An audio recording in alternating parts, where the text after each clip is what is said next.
Bienvenue dans cette nouvelle édition du 12-15. Au sommaire de l'actualité, l'opposant Cellou Dalein Diallo a interdit de manifester. Il a été confiné à domicile ce 30 octobre alors qu'il tentait de rejoindre une marche pacifique. Une marche pour contester les conditions d'installation des conseils communaux lors du scrutin du 4 février 2018. Au Zimbabwe, le déficit budgétaire de l'État pourrait doubler d'ici à la fin de l'année 2018. Cette nouvelle prévision intervient dans un contexte de hausse des dépenses publiques marquée par une augmentation des salaires de la fonction publique. Et puis en fin d'édition, nous serons en compagnie de Stanley Eno, le rappeur camerounais qu'on ne présente plus. Hit après hit, il continue d'explorer de nouveaux horizons à travers sa musique. Le chef de file de l'opposition guinéenne, Cellou Dalein Diallo, a été contraint de rester à son domicile par les forces de l'ordre ce 30 octobre. Il n'a pas pu rejoindre une manifestation organisée à Conakry qui visait à dénoncer les conditions d'installation des conseils communaux. Une manifestation interdite par les autorités. Les précisions de Mariam Adramé. L'opposition guinéenne proteste encore contre les conditions d'installation des conseils communaux. Ce mardi 30 octobre, elle projetait de descendre dans les rues de Conakry, la capitale, pour une manifestation non autorisée par les autorités. Mais c'était sans compter sur les forces de l'ordre qui ont investi les alentours du domicile de son leader. Aujourd'hui, je me suis réveillé avec tout le quartier complètement investi par les forces de l'ordre lourdement armées, interdisant toute sortie et tout entrée à mon domicile. Donc voilà nos libertés de mouvement. Je suis député de la République, je suis chef de file de l'opposition. Ma liberté de mouvement est complètement bridée aujourd'hui. Je n'ai pas le droit de sortir.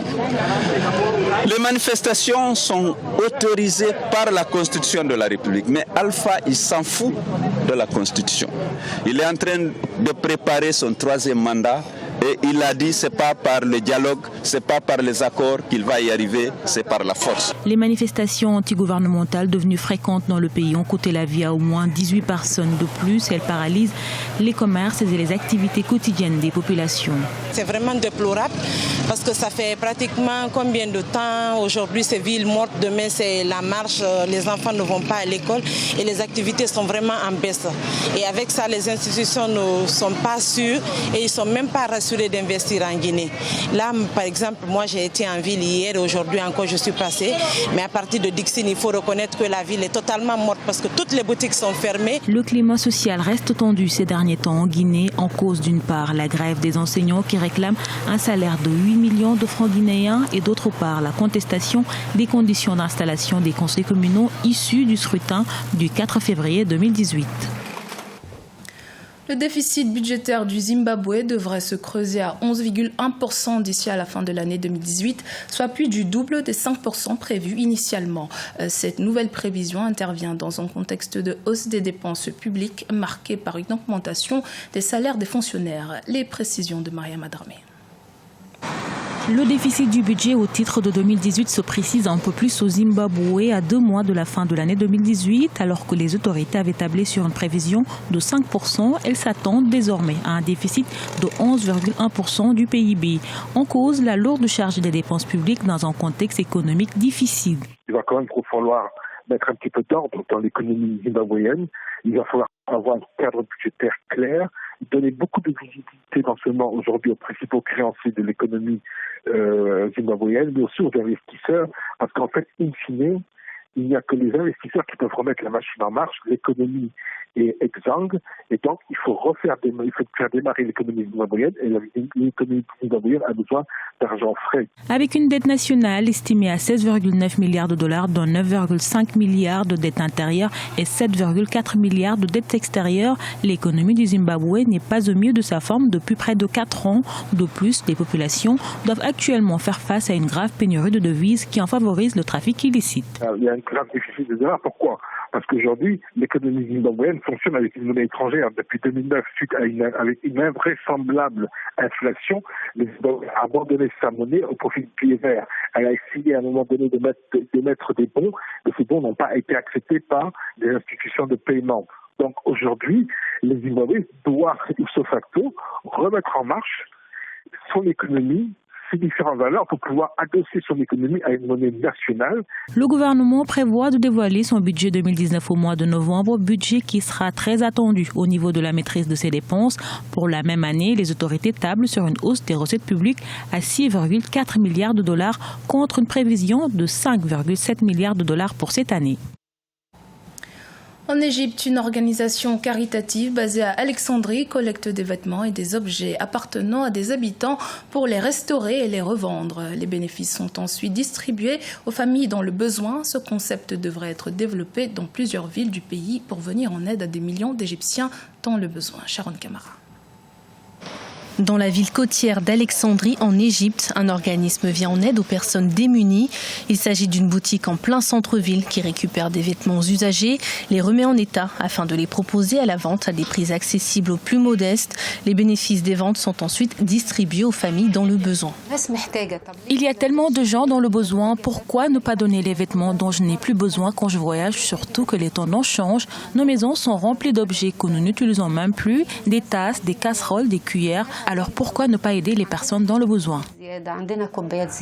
À l'origine du projet, Mona Kabani, égyptienne installée aux États-Unis, la jeune femme a eu l'idée du projet à l'occasion d'une visite dans son pays natal. Sensible aux difficultés des citoyens, elle décide de lancer son projet en 2016 à l'occasion de son retour définitif en Égypte. C'est comme une initiative verte. Il y a des tonnes de vêtements dans les armoires, des vêtements qui ne sont pas utilisés, qui sont parfois négligés. Nous les prenons et les recyclons comme il convient, puis nous les revendons. L'argent gagné est donné pour reconstruire notre société, créer des ateliers, reconstruire les ressources humaines et offrir de l'aide à ceux qui en ont besoin. Alors que les autorités renforcent les mesures d'austérité afin de favoriser la relance économique, Mona Kabani ambitionne de développer son concept partout en Égypte afin de venir en aide aux millions d'Égyptiens dans le besoin. Son aventure musicale a débuté en 2013 avec la sortie de l'un de ses meilleurs singles intitulé Impair. Année après année, il a continué à perfectionner son art avec la sortie d'autres tubes comme Casanova ou encore Caramel. Aujourd'hui, celui qu'on appelle aussi Bayangi Boy revient au devant de la scène avec un nouveau single intitulé My Way pour le plus grand plaisir de ses fans. Bienvenue Stanley Noy, merci. Hey, how are you doing? I'm fine. Alors, quelle était l'inspiration derrière votre single My Way et quel message souhaitiez-vous faire passer? En fait, je veux dire que c'est trois jeunes Camerounais qui se mettent ensemble, moi, Tizi Panchako et l'artiste Loco pour chanter un message de persévérance, de travail, de combativité, passer un message à la jeunesse, leur dire que le rêve est permis et que demain ils réussiront. Donc c'était l'occasion pour nous, moi et mes collègues, de faire une musique qui va inspirer la jeunesse et leur dire que le continent, le monde leur appartient. Un message d'entraide également, hein, si je puis me permettre, vu que c'est une collaboration et c'est votre spécialité. Comment est-ce que vous choisissez les artistes avec lesquels vous souhaitez travailler? Comment est-ce que vous construisez ce cocktail musical gagnant à chaque fois? Ah non, j'ai une grosse équipe moi je viens du label Motherland Empire et quand Soft Touch il me fait un super beat comme ça, il me dit ok, qui est-ce qu'on peut mettre sur la chanson? Voilà, on se dit ok, Loco il est très bien, Tizi Panchako il est très bien, on pense que ces trois voix peuvent donner quelque chose de very magnificent. Donc on se dit ok, voilà, on se met ensemble au studio, on dit ok, que de chanter c'est bien de faire des sons qui font bouger, mais c'est bien également de faire bouger les neurones. C'est pas faux. Alors, My Way, c'est l'un des singles de votre deuxième album. Quand est-ce qu'il sortira? Ah ben non, le deuxième album, ce sera pour mars 2019, si je me trompe pas, parce que ce sera également le moment où j'aurai ma tournée européenne. Ça se passera au mois de mars l'année prochaine. Et l'album sera like very beautiful. J'ai du Fally Ipupa sur l'album. Encore plus de collaborations à l'image de du Petit Pays dans l'album, du Daphné, beaucoup de surprises, mais je pense que ce sera vraiment un bon petit cocktail à, not to miss, Je suppose qu'une tournée, des concerts sont en préparation? Ouais, la tournée européenne déjà pour le mois de mars 2019. Avec la sortie. Ouais, mais on s'envole pour Houston parce qu'on a un festival, le Java Festival, qui se passera le 16 novembre. Et le 22 novembre, je serai au Ghana pour les Afrima Awards. Donc, on ne cesse de bouger. On est très content que My Way en ce moment est en train de parler à la jeunesse africaine et on est content. Alors, qu'est-ce qu'on peut vous souhaiter, du coup?